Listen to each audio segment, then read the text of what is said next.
എന്റെ പൊന്നു മച്ചന്മാരെ, ഈ പഹേന്റെ ഒരു പരിപാടി ഉണ്ടാവും. ഷോ ഭയങ്കര കഷ്ടാട്ടത്. ഇനി ഇതിന്റെ പേരിൽ സംഖ്യയൊക്കെ നമുക്ക് സംഖ്യക്കോ. ഓക്കെ, ഒരു വിഷമില്ല. സാധനമൊക്കെ ചെയ്യണ പ്രവൃത്തികളൊക്കെ അടിപൊളി. വേറെ ലെവല നോക്കിയേ.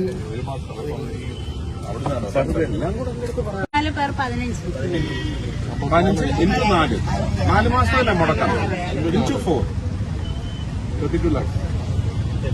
32 lakhs ഞാൻ ഇപ്പൊ ഡെപ്പോസിറ്റ് ചെയ്യാൻ കൊടുത്ത് എനിക്ക് റീഇംബേഴ്സ് ചെയ്യും.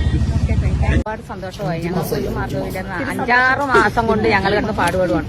ഒരു വാടക വീട്ടിലൊക്കെ താമസിക്കുന്നവരാണ്, ഒറ്റടുത്തൊരു വില എടുത്തുകൊണ്ടൊന്ന് ജീവിക്കുന്നവരാണ്, അന്നന്ന് കഴിയാൻ പോലും നിവർത്തിയില്ലാത്തവരാണ്. അപ്പൊ ഞങ്ങൾ കടം മേടിച്ച് കുഴഞ്ഞ് ഇനി കടത്തരാൻ ആരുമില്ല ഞങ്ങൾക്ക്. അപ്പൊ ഇപ്പൊ സുരേഷ് ഗോപി സാർ വന്ന് ഇത്രയും ചെയ്തു തന്നെ ഞങ്ങൾക്ക് ഒരുപാട് നന്ദിയുണ്ട്. ആലപ്പുഴ നഗരസഭയിൽ 32 ലക്ഷം രൂപ കൊടുത്തിട്ടില്ല. അത് ഓണായ കാലാട്ടാ. അവർക്ക് വേണ്ടി ഓണം.